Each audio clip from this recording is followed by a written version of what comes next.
JFK was assassinated at 12:30 p.m. Eastern Time, November 22nd, 1963, and that had tremendous significance for the conflict in Vietnam.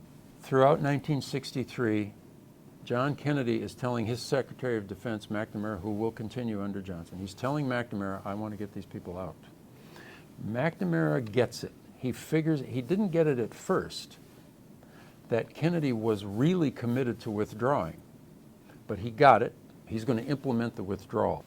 Kennedy is suddenly dead. Johnson's the president. Within 72 hours, the message is completely different. They have a meeting of the security people. There's McNamara, there's the Secretary of State Rusk, there's George Bundy. All stay on, and Johnson says, I am not going to lose John F. Kennedy's war. We're going to win this war. Now, they've never heard this from Kennedy. Kennedy never even thought in terms of winning a war in South Vietnam. But Johnson is terrified of losing Kennedy's war. He's also terrified of losing anything.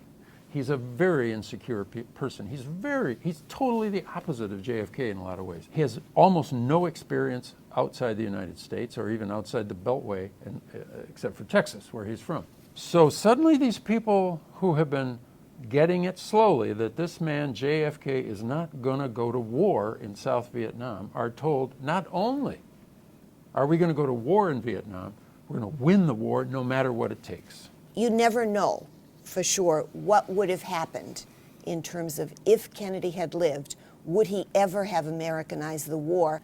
Our reading, based on how Kennedy had dealt with Cuba, Laos, Berlin, all other hot spots around, was that when he's pushed, back is against the wall, he figures out some way to still maintain U.S. foreign policy goals without the introduction of U.S. troops. Our view is if Kennedy lives, there's no Vietnam War. Now, what does that mean? That means, in our view, we had the Vietnam War because of the decisions of Lyndon Baines Johnson, who is president after Kennedy is assassinated. War is a presidential decision. Advisors advise, presidents decide.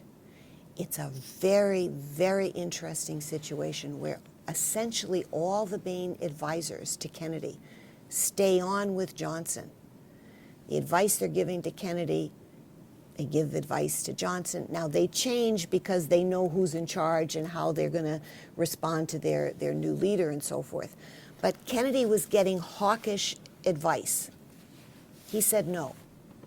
Johnson gets hawkish advice. He says yes.